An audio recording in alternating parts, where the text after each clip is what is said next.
হাতে গোনা আর মাত্র দু একদিন, তারপরে রাজ্য জুড়ে সমস্ত বিদ্যালয় ও শিক্ষা প্রতিষ্ঠানে ধুমধাম করে পূজিত হবেন বিদ্যার দেবী মা সরস্বতী। আর সেই পূজাকে কেন্দ্র করে এখন ব্যস্ত সময় কাটাচ্ছে বানারহাটের গ্রামীণ মৃৎশিল্পীরা।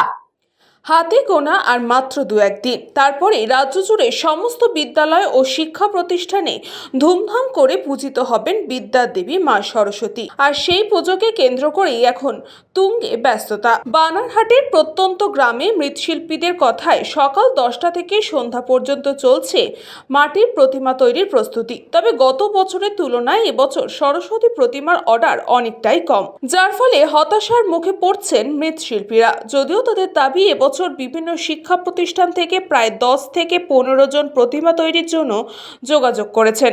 ঠিকই নেই যে 10-12টা টুকটাক অল্প নেই, অল্প এইসব মতন কাজ করি।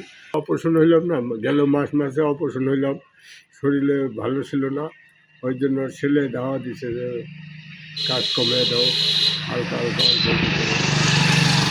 এবার ওই যে 8-10টা অর্ডার আছে, ওগুলোই দিব, বেশি নেই না তো, ওই অল্প অল্প করে কাজ করি।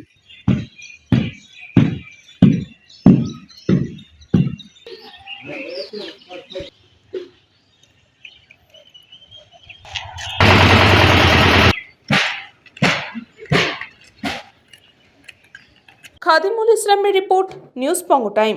St. Augustine's Day School, Barakpur. Success for every child. Admission open 2026 to 2027. Contact number 900793 4555.